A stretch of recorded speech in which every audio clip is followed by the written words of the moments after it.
महेशान्ना परो देव महिमा परास्तुतीय घोरान्ना परमंत्रनास्तु वंगरो परम ओम ओम महेशाय रुद्राय नमः स्वाहा ओम शंकराय नमः स्वाहा ओम शंकराय नमः स्वाहा ओम शंकराय नमः स्वाहा ओम शंकराय नमः स्वाहा शंकराय रुद्राय इदं नमः ओम ओम देवानांच ऋषीनांच गुरुंकांचन सन्निभमुद्दीपतं लोकेशं तन्नमामि बृहस्पतिं ओम बृहस्पतिं नमः स्वाहा ओम बृहस्पतिं नमः स्वाहा ओम बृहस्पतिं नमः स्वाहा ओम बृहस्पतिं नमः स्वाहा बृहस्पतिं इदं नमः ओम ओम ओम अग्नये नमः स्वाहा ओम अग्निं नमः स्वाहा ओम अग्निन्दूतं ऋणीमये होतारमिश्ववेदसम् अस्य यज्ञसमुक्रतुम् ओम अग्नये नमः स्वाहा ओम अग्नये नमः स्वाहा अग्नय इदं नमः ओम सप्ताम्यौषधिनक्षत्रदेवताय नमः स्वाहा ओम अश्विनीकुमाराय नमः स्वाहा ओम अश्विनीकुमाराय नमः स्वाहा ओम यमाय नमः स्वाहा ओम यमाय नमः स्वाहा ओम अग्निं नमः स्वाहा ओम स्वामली पुढेच बरं का ओम ब्रह्माय नमः स्वाहा ओम चंद्राय नमः स्वाहा ओम शंकराय नमः स्वाहा ओम आदितिं नमः स्वाहा ओम बृहस्पतिं नमः स्वाहा ओम सर्पेभ्यो नमः स्वाहा ओम पितराय नमः स्वाहा ओम भगाय नमः स्वाहा ओम आर्यमा नमः स्वाहा ओम सूर्याय नमः स्वाहा ओम त्वष्टाय नमः स्वाहा ओम वायुं नमः स्वाहा ओम इंद्राग्नि नमः स्वाहा ओम मित्राय नमः स्वाहा ओम इंद्राय नमः स्वाहा ओम निरुतिं नमः स्वाहा ओम उदकाय नमः स्वाहा ओम विश्वदेवाय नमः स्वाहा ओम विष्णवे नमः स्वाहा ओम असुवे नमः स्वाहा ओम अरुणाय नमः स्वाहा ओम अजयकचरणाय नमः स्वाहा ओम आयुर्बुद्ध्याय नमः स्वाहा ओम पूषाय नमः स्वाहा ओम सप्ताव्यंशतिनक्षत्रदेवताय नमः स्वाहा ओम शुक्लसप्तांशतिनक्षत्रदेवताय इदं नमः व्यतिपातयोगादि इदं नमः सकलं ग्रहणयोगादि ओम आदित्य राहवे नमः स्वाहा आदित्य राहवे इदं नमः ओम कालसर्पादियोगदेवताय नमः स्वाहा सर्वेभ्यो देवेभ्यो नमः स्वाहा सर्वेभ्यो देवेभ्यो इदं नमः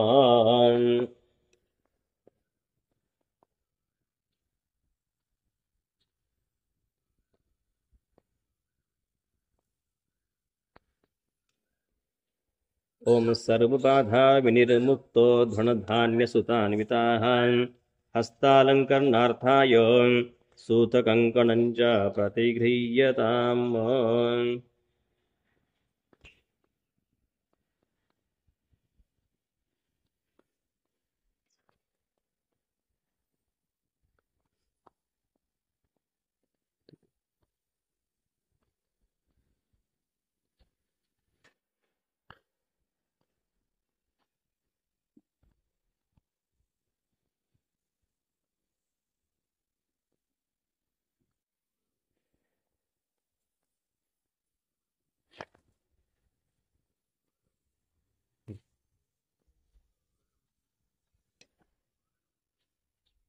देवता पितृपूजनार्थं कर्मचिदनुगत्वेन हितृपालदेवताभ्यो नमः तुम्ही हसं पर्वती पाणी सोडा पितृपालदेवता सांगम च परिवारं सायुधं च शतिकम् आवाहयामि हितृपालदेव नाक्षत्र बांध्या आवाहनार्थे हितृपालदेवता सद्गणा समर्वासकसमदेवता ब्रह्मणा तस्मान् समर्पितंगतन पंचक्रिय समर्पितंगतन हितृपालदेवता प्रियदानवकपूर्णांगत्वेन गन्धाक्षरपुष्पं समर्पयामि सकल कुटुंब एक फुल देतात आपलं ओम सकल कुटुंबस्य आयु करता सगळे माणसं कुमार सकल कुटुंब सकल आयु करता पुष्टी करता तुष्टी करता व्रता करता कल्याण करता वरदा भवंतु वरदा भवंतु वरदा भवंतु क्षेत्रपाल देवता प्रियताम हे फुल त्या ठिकाणी म्हणलं तिथं क्षेत्रपाल देवता भ्रमण महासंगत्वेन अंशतः विडावरती पाणी सोडून द्या विडा तांबूळ अंश घाटला नैवेद्य विडा तांबूळ सुरक्षणाम समर्पय मातावती पाणी फिरवायचं सगळं क्षेत्रपाल देवता प्रियतान नमः ताटात नमस्कार करा प्रार्थना पूर्वक नमस्कारान् समर्पयामि क्षेत्रपाल देवताभ्यो नमः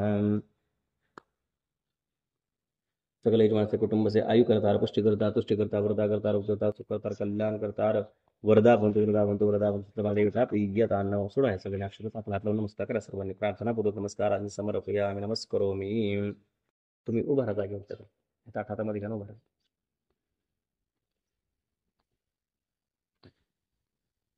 हे ताट ह्या दोघांकडून 3 वेळेस त्या ठिकाणी फिरवायचं, 3 वेळेस असं ओवळायचं. 3 वेळा हा 3 वेळेस ओवळायचं, मग तिथून पलीकडे जायचं.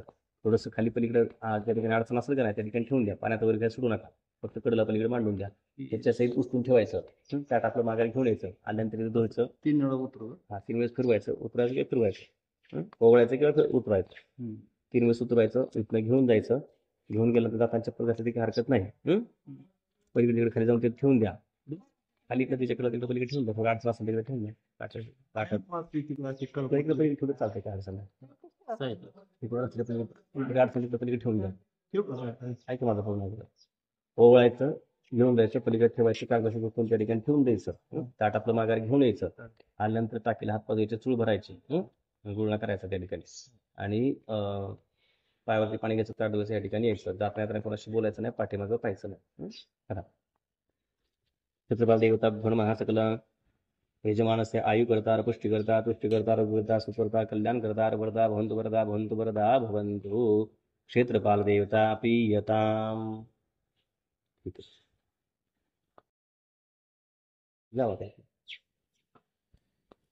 आल्या फक्त हात पाय चूळ भरून यायचं.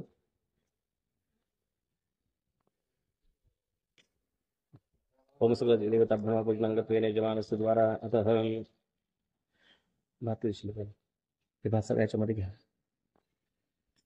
सकल सेशन शिष्ट करतो हो मी योग एक जास्त मस्त आहे. ठीक आहे. त्याला थोडं एक तूप सोडायचं. ओम अग्नय सुष्ट करतो हो मे विनियोग हा तद पूर्वे.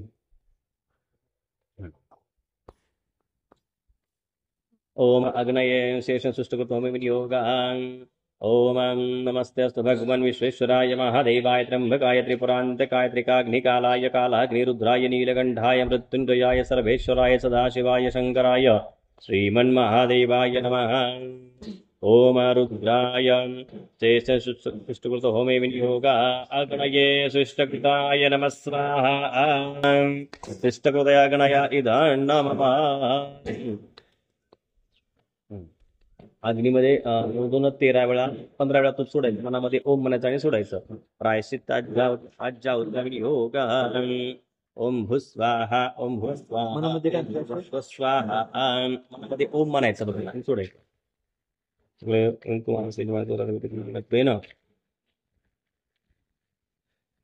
प्रायश्चित्त योग. ओम भूस्वाहा ओम भूस्वाहा ओम भूर्भुवः स्वाहा.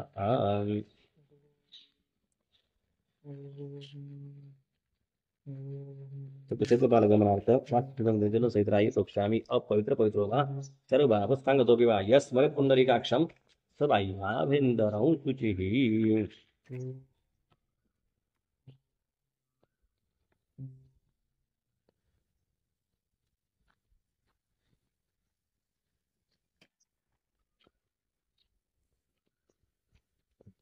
थोडंसं इथलं पाणी शिंपडा थोडंसं बसल्या ठिकाणी थोडं शिंपडा टाकून द्या पाणी आणि शिंपडून आणि शिंपडा थोडे ते गेलेत नाही इथून गेलेत पाच थोडे शिंपडा उठून शिंपडलं उठून शिंपडा पलीकडे टाकून द्या.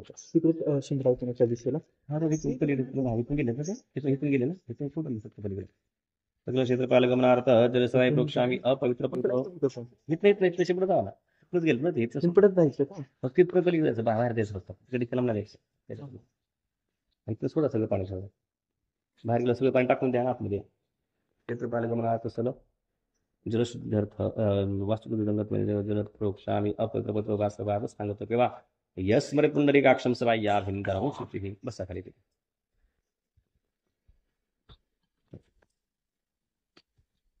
नमः. ठीक आहे. आता उभं राहायचं ना ते सगळ्यांनीच उभं राहायचं. ते खाली बघ त्या सुत्याचं एक मध्ये त्यात काय का त्यात त्यात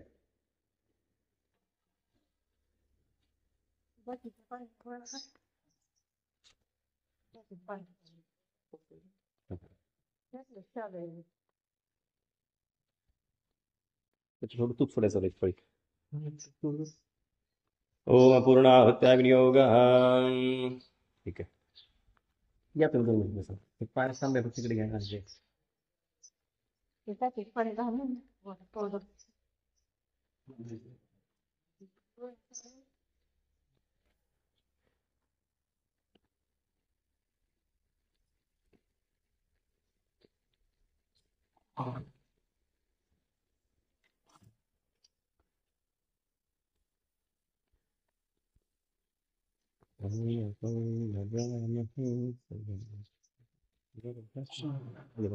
थांबा इकडे बघू.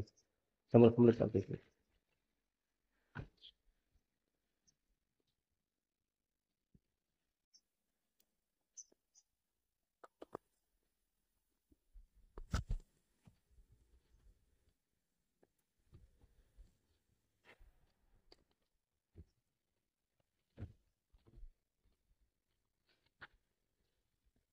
पलीकडे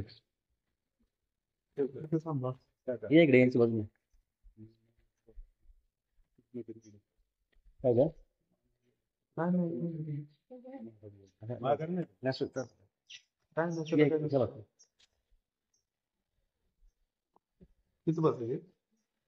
नाही हात लावा फक्त त्यांच्या सगळ्यांनीच हात लावायचं एकदा. 6 म्हटलं की त्यांना सगळं सोडून द्यायचं. हा, ओम पूर्णाहुत्या विनियोग. ओम पूर्णादर्विपना पदस पूर्णा पुनरापत स्वस्नेव विक्रीणावा ईशामूर्जन् शतक्रतो पूर्णाहुत्या विनियोग. ओम असदगिरी समंस्यात् कज्जलो सिन्धुपात्रे सुरतरुवरशाखा लेखनी पत्रमुर्वी लिखति यदि गृहीत्वा शारदा सर्वकालं तदपि तव गुणानामीश पारण्ययाति.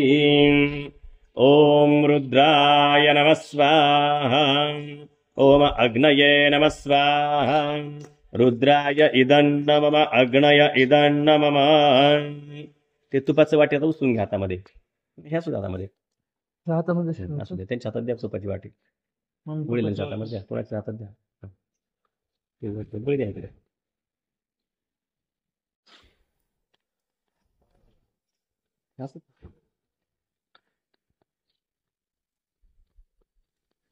आता तुपाची एकसारखी लहानशी त्या ठिकाणी चालू ठेवायची. तूप याच्यामध्ये पडलं पाहिजे आणि इथून इथं खाली पडलं पाहिजे. अद्युधाराणि विनियोग. ओम इडा देवहुर्मनुर्यज्ञनिरबृहस्पतेरुक्थामदानि शकसि सद्विश्वे देवासुक्तवाच. पृथिवी मातर्महि गुंसिर्मधुमनिष्ये मधुजनिष्ये मधुभक्षामि मधुवदिष्यामि. मधुमतिं देवेभ्यो वाचामुद्दातकुं शुश्रूषण्या. मनुष्येभ्यस्तं मा दैवा अवन्तशोभायै पितरनुमदन्तु. नमो रुद्रेभ्यः. ओम शांति शांति शांति. ओम शांति शांति शांति. ओम शांति शांति शांति. सोडून द्या सर्व आता. बसा खाली 2 मिनिट. नाही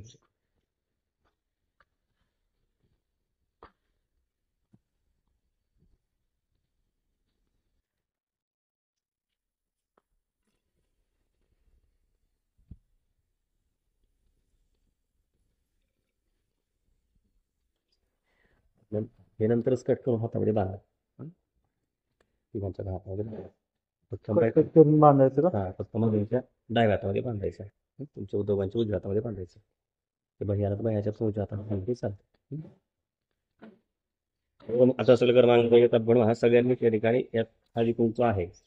आज्ञा हळदी कुंकू व्हायची, थोड्या अक्षता व्हायच्या, एक फुल व्हायचं, काय करायचं आज्ञा हा प्रार्थना नमस्कारांसमोर हळदी कुंकू नमस्कार करायचा.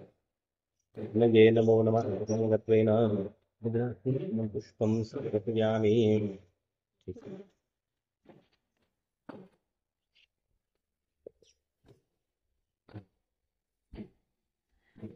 ओम मानस्तो केतनयमान आयुष्यमान होयमान अश्वेशाय विरान्मानो रुद्रभामितो वदिर्हविष्मन्तो नमस्ताविधे मते.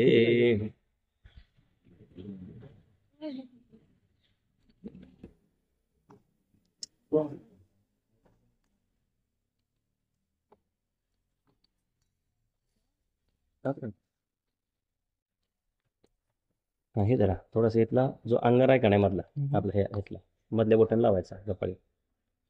तो मंत्र आयुष्यमध्ये येथील लाटे दोन्ही खांदे लावा. त्रायुष्यमध्ये येते दक्षिण स्कंदे वाम स्कंदे कंठ. अगस्त त्रायुष्यमध्ये येते कंठे. अगस्त्य त्रायुष्यमध्ये येते नाभो. विंबिल लावायचा. वस्तू लावायचं. ओम सर्वायुष्यमध्ये सर्वांगे शिरसी धारयेत सर्वायुष्यमध्ये. तुम्ही कपाळी लावून घ्या. डोक्याच्या वरती मध्यभागी लावून घ्या दोघांनी पण.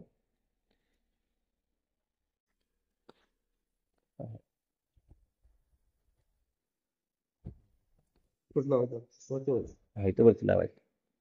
तुम्ही हवं तर बांगड्याला लावून घ्या. मंगळसूत्र लावून घ्या दोन्ही वाट्यांना.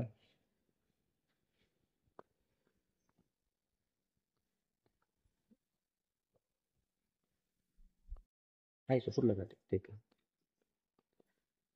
हातामध्ये अक्षरे घ्या. अग्नीची प्रार्थना करायची. मनामध्ये कुठली प्रार्थना येत असेल तर त्या ठिकाणी अग्नी नारायणाची प्रार्थना करा. मनामध्ये काय मागायचं असेल त्या ठिकाणी मागायचं आणि नमस्कार करायचा. अग्निनारायण देवता ब्रह्म प्रार्थनापूर्वक नमस्कारांनी समर्पयामि नमस्करोमि. अतः म्हणायचं अग्निम प्रियम यश मेधाम प्रज्ञा बुद्धि तेज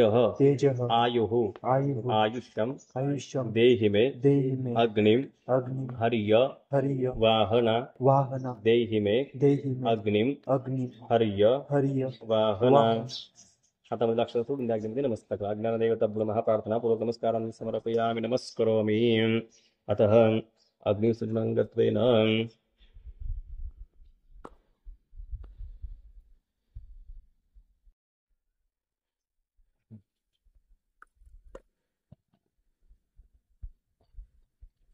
पाणी घ्यायचं. बाहेर पाणी फिरवायचं. आणि कुंडामध्ये अग्निंबरी समूहनम. ओम अग्निंबरी समूहनम. ओम अग्निंबरी समूहनम. उलट पाणी फिरवायचं इकडून तिकडे. ओम अग्निं परीक्षणम. ओम अग्निं परीक्षणम. ओम अग्निं परीक्षणम. सकल दरबार सकल स्त्रणाग उत्तरता विभाग. तिकडचं काड्या वस्तू इथल्या मांडा बरं.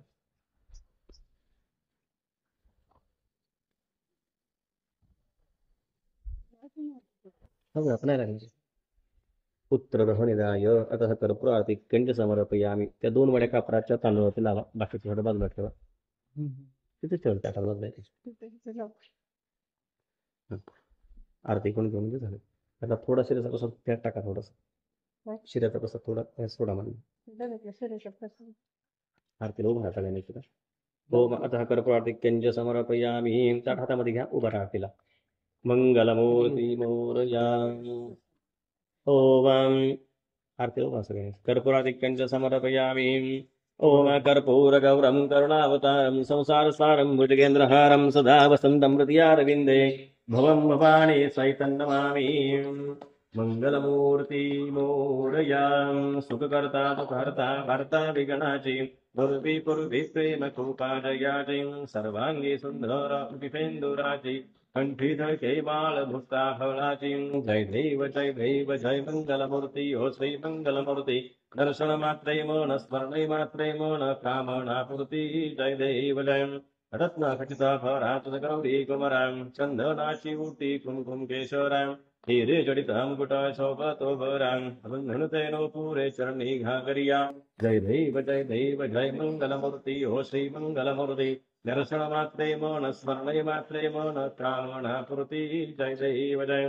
लंबोदर पीतांबर फणीवर कंदनाम करुण तुंड वक्र तुंड त्रिनयना दास रामाचा पटपाये सदना संकष्टे पाभावे निर्वाणी रक्षावे सुवर्गजवदना जय देव जय मंगलमूर्ति हो श्री मंगलमूर्ति दर्शन मात्रे मन स्मरणे मात्रे मन कामनापूर्ति जय देव जय लौधवते विक्राळा ब्रह्मांडी माळा विषकंठकाळा त्रिनेत्री ज्वाळा लावण्य सुंदर मस्तकी बाळा तेतुन्या निर्मजळ बाहे झुळझुळा जय देव जय श्री शंकरा हो स्वामी शंकरा आरती उबालू भावार्थे उबालू तुझ कर्पूर गौरा जय देव जय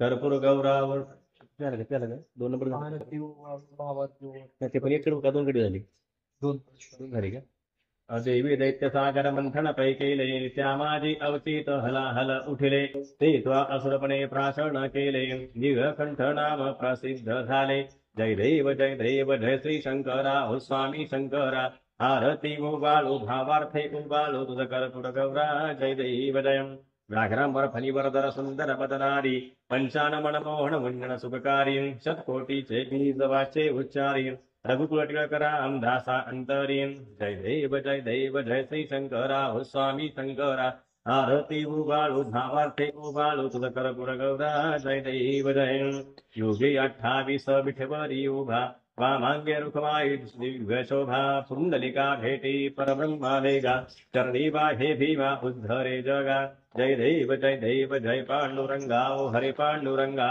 रुक्माई वल्लभा राहीच्या वल्लभा पावे जुलगा जय देव जय तुळसी माळा गळा कर ठेवण्या कटी कासे पितांबर कस्तुर ललाटे देव सुवर निते भेटी गरुड हनुमंत पुढे उभे राती जय देव जय पांडुरंगा ओ हरे पांडुरंगा रुक्माई वल्लभा राहीच्या वल्लभा पावे जुलगा जय देव जय आषाढी कार्तिकी भक्त जन येती हो साधू जन येती चंद्रभागे मध्ये स्नानज्य करती दर्शन येळा मात्रे तया होय मुक्ती केशवाचे नामदेव माधवाचे नामदेव भावे ओवाळिती जय देव जय पांडुरंगा ओ हरे पांडुरंगा रुक्माई वल्लभा राहीच्या वल्लभा पावे जुलगा जय देव जय झालेल लोटांगण बंदीन चरण डोळ्यान पायन रूप तुझे प्रेमे अलिंगन आनंदे पूजन भावे ओवाळिन म्हणे नाम त्वमेव माता पिता त्वमेव बंधुः सखा त्वमेव विद्या द्रविणं त्वमेव सर्वं मम देव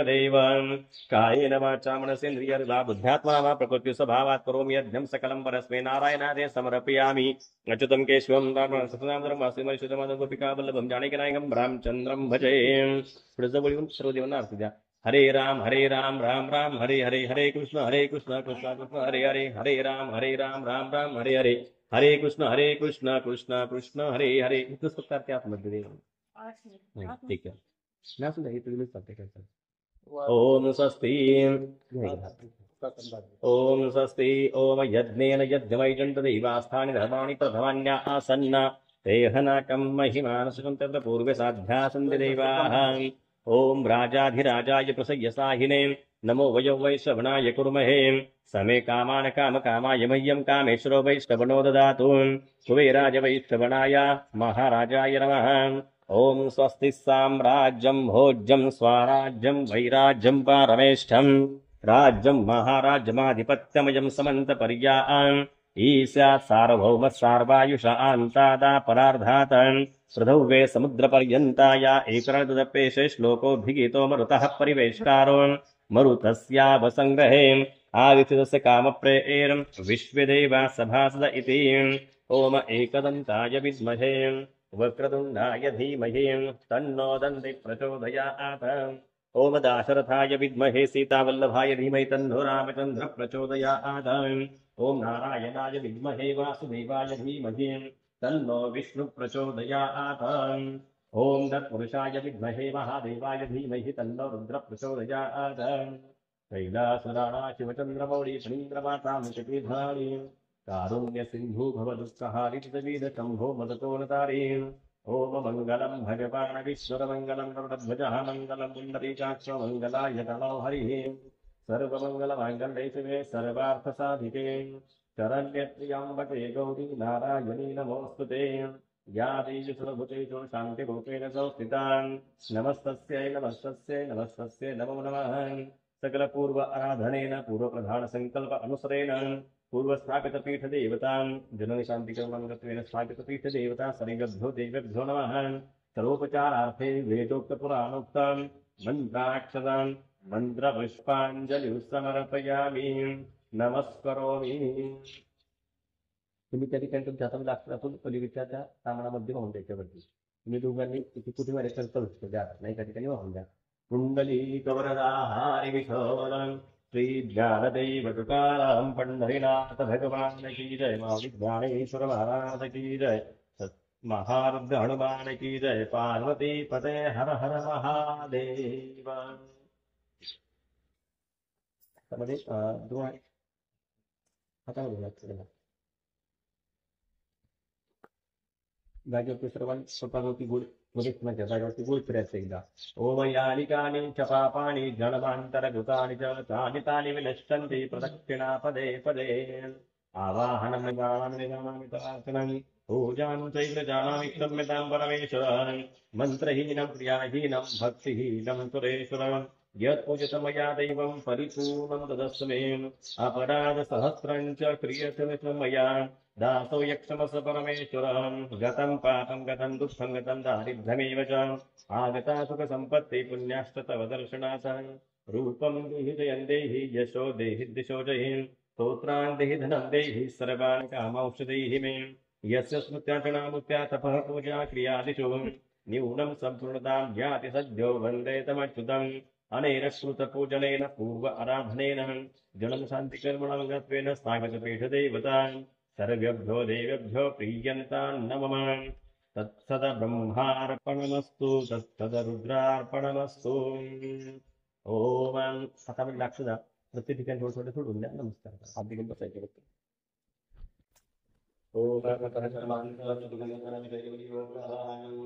ओम गणनाथ सरस्वती पितृभगस्त्रीं पंचेदान संस्कृतं वेदवाणी प्रवृत्तये.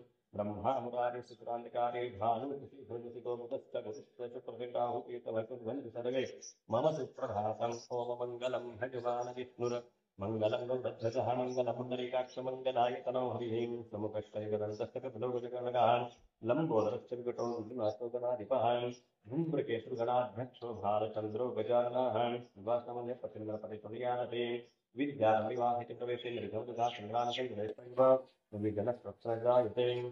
शुक्लाम्बरधरं दैवं शशिवर्णं चतुर्भुजं प्रसन्नवदनं ध्यायेत् विघ्नोपशान्तये. सर्वमङ्गलमाङ्गल्ये शिवे सर्वार्थसाधिके शरण्यश्री अम्बते गौरी नारायणी नमोऽस्तु ते. सर्वदा सर्वकार्येषु नाथेषां मङ्गलम्. येषां भगवान् मङ्गलायतनो हरिः. तदेव लगनं सुधिरं तदैव ताराबलं चन्द्रबलं तदैव विद्याबलं देवं लक्ष्मीपते युगं स्मरामि. लाभस्तेषां तेषां पराजयः तेषामिन्दीवृष्टाः विनायकं गुरुं भानुं ब्रह्म विष्णुमहेश्वरानं प्रतिदीपनं यादव सर्वकार्यार्थसिद्धये. ओम श्रीवत्सत्वासुराहुभ्यासास्ताभ्यामर्थितेजसाकूर्यस्य ओम भूर्भुवस्सुः अमृताभिषेक पुस्तु शान्तिः पुष्पितश्रेष्ठास्तु. ओम शांति शांति शांतिः. यात पण आता मृत्युहरणं सर्वव्याधिविनाशनं विष्णुपादोदकं तीर्थं जठरे धारयाम्यहं. तीर्थं ग्राह्यं त्यामधले बरोबर मध्यमानामित तीर्थं ग्राह्यं शृंगसर अकाल मृत्युवर्णं सर्वव्याधिविनाशनं विष्णुपादोदकं तीर्थं जठरे धारयाम्यहं. तीर्थं ग्राह्यं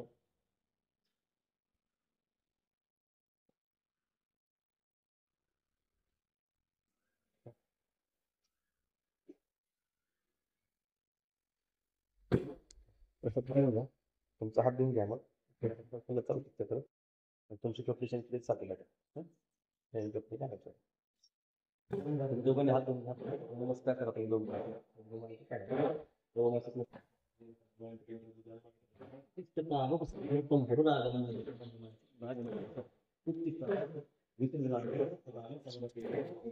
ओम उत्तिष्ठ उत्तिष्ठ गोविंद उत्तिष्ठ भगवद्भजा शिवकामना कांत